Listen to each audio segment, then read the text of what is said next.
Okay, on to book 17, The Beggar at the Manor. Of course, you can probably guess that the beggar is Odysseus in his disguise. And this starts on page 309. So just so you're clear, Telemachus and Odysseus know who each other are. But Eumaeus still has no clue that Odysseus is back, and this beggar is actually Odysseus. When the young dawn came bright into the east, spreading her fingertips of rose, Telemachus, the king's son, tied on his rawhide sandals and took the lance that bore his hand grip. Burning to be away and on the path to town, he told the swineherd, "Uncle, the truth is I must go down myself into the city. Mother must see me there with her own eyes, or she will weep and feel forsaken still, and will not set her mind at rest. Your job will be to lead this poor man down to beg. Some householder may want to dole him out a loaf and pint. I have my own troubles. Am I to care for every last man who comes? And if he takes it badly, well, so much the worse for him. Plain truth is what I favor." Which is interesting because the other day he said he was going to take care of him and this beggar was going to stay with Eumaeus and live there. It's because now that he knows who the beggar really is, they have their plan in place, but they still can't let Eumaeus know what is going on here. At once, Odysseus, the great tactician, spoke up briskly. "Neither would I myself care to be kept here, lad. Beggarman fares better in the town, so let it be said, I am not yet so old I must lay up indoors and mumble, I, to a master. Go on, then. As you say, my friend can lead me as soon as I have had a bit of fire and when the sun grows warmer. These old rags could be my death outside on a frosty morning, and the town is distant, so they say." So they kind of cover up that they know who each other are and that they've changed the plan, and offer some excuses why Odysseus is not going to stay with Eumaeus after all. Basically, oh yeah, he's got a better chance of surviving in the town because he can beg for more people there. He's not so old, he has just to lie on a mat all day or something like that. So Telemachus, with no more words, went out and through the fence and downhill, going fast on the steep footing, nursing woe for the suitors in his heart. Before the manor hall, he leaned his lance against a great porch pillar and stepped in across the doorstone. Old Eurycleia saw him first, for that day she was covering handsome chairs nearby with clean fleeces. She ran to him at once, tears in her eyes, and other maidservants of the old soldier Odysseus gathered round to greet their prince, kissing his head and shoulders. Quickly, then, Penelope the wise, tall in her beauty as Artemis or pale gold Aphrodite, appeared from her high chamber and came down to throw her arms around her son. In tears she kissed his head, kissed both his shining eyes, and then cried out, and her words flew, "Back with me, Telemachus, more sweet to me than sunlight. I thought I should not see you again ever after you took the ship that night to Pylos against my will. With not a word you went for news of your dear father. Tell me now of everything you saw." But he made answer, "Mother, not now. You make me weep. My heart already aches. I came near death at sea. You must bathe, first of all, and change your dress, and take your maids to the highest room to pray. Pray and burn offerings to the gods of heaven, that Zeus may put his hand to our revenge." Okay, so Telemachus doesn't tell her anything, but he almost lets the cat out of the bag here by telling her to go make sacrifices and pray for revenge. Our revenge. Is he really referring to his and Penelope's revenge, or is he referring to his and Odysseus's revenge? Either way, she doesn't catch on, and she probably just thinks, okay, Telemachus is home, and okay, I'll pray, I'll offer sacrifices, whatever. So, onward. "I am off now to bring home from the square a guest, a passenger I had. I sent him yesterday with all my crew to town. Pereos was to care for him, I said, and keep him well with honor till I came." She caught back the swift words upon her tongue.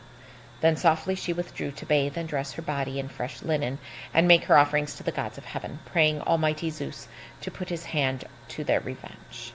So she was going to yell at him, but she kind of sees a change in him and decides instead to do what he asked. Telemachus had left the hall, taken his lance, and gone with 2 quick hounds at heel into the town. Athena's grace in his long stride, making the people gaze as he came near. and suitors gathered primed with friendly words, despite the deadly plotting in their hearts. But these and all their crowd he kept away from. Next he saw sitting some way off apart Mentor, with Antiphus and Halitherses, friends of his father's house in years gone by. Near these men he sat down and told his tale under their questioning. His crewman, young Pyrrhus, guided through the town meanwhile into the square the Argive exile, Theclemenus. Telemachus lost no time in moving toward him, but first Pyrrhus had his say. Telemachus, you must send maids to me at once, and let me turn over to you those gifts from Menelaus. The prince had pondered it and said, Pyrrhus, none of us knows how this affair will end. Say one day our fine suitors without warning draw upon me, kill me in our hall, and parcel up my patrimony. I wish you, and no one of them, to have those things. But if my hour comes, if I can bring down bloody death on all that crew, you will rejoice to send my gifts to me, and so will I rejoice. So in other words, keep all that stuff. If the suitors kill me, it's yours. But if I kill them, then rejoice with me and give me back all my stuff. Then he departed, leading his guest, the lonely stranger, home. So this is the seer. Over chairbacks in hall they dropped their mantles and passed into the polished tubs, where maids poured out warm baths for them, anointed them, and pulled fresh tunics, fleecy cloaks around them. Soon they were seated at their ease in hall.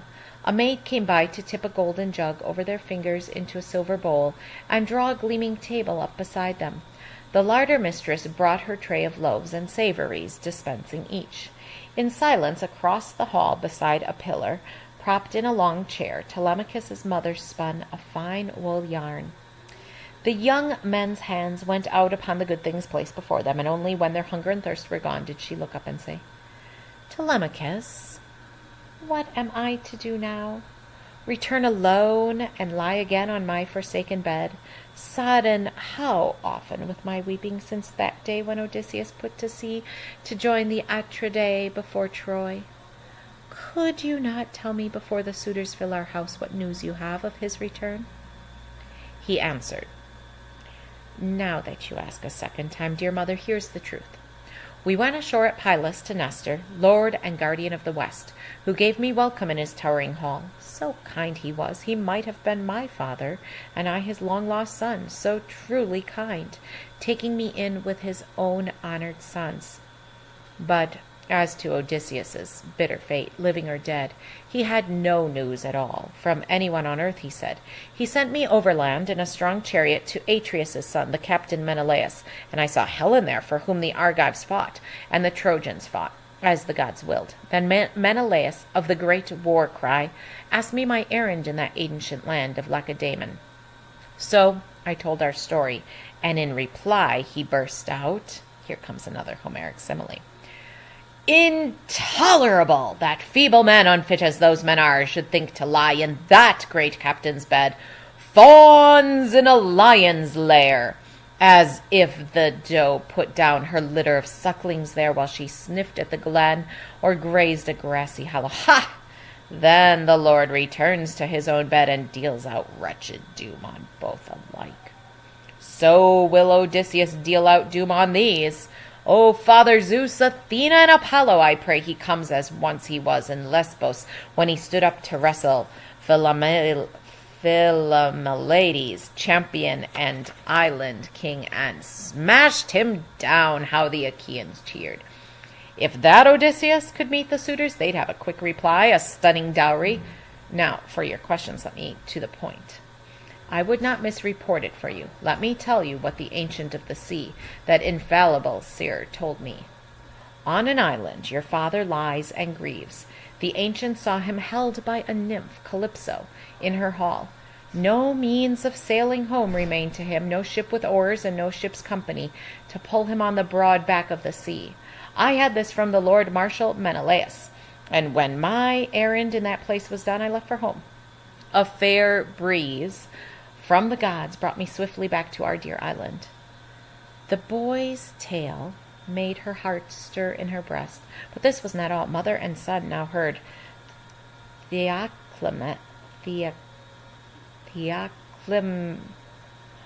Theoclymenus, the diviners, say, he does not see it clear, O gentle lady, wife of Odysseus, Laertiades, listen to me. I can reveal this thing. Zeus be my witness, and the table set for strangers in the hearth to which I've come. The Lord Odysseus, I tell you, is present now, already on this island, quartered somewhere or going about. He knows what evil is afoot. He has it in him to bring a black hour on the suitors. Yesterday, still at the ship, I saw this in a portent. I read the sign aloud. I told Telemachus. The prudent queen, for her part, said, Stranger, if only this came true, our love would go to you with many gifts. Aye, every man who passed would call you happy. So ran the talk between these three. She acts as if she doesn't quite believe him, so whether it's prudence or doubt, one of the two. Meanwhile, swaggering before Odysseus's hall, the suitors were competing at the discus throw and javelin on the level measured field. But when the dinner hour drew on and beasts were being driven from the fields to slaughter, as beasts were every day, Medon spoke out, Medon the king, whom the suitors liked. He took his meat beside them. Men, he said, each one has had his workout and his pleasure.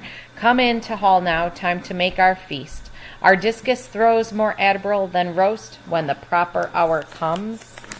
And I'm going to pause there.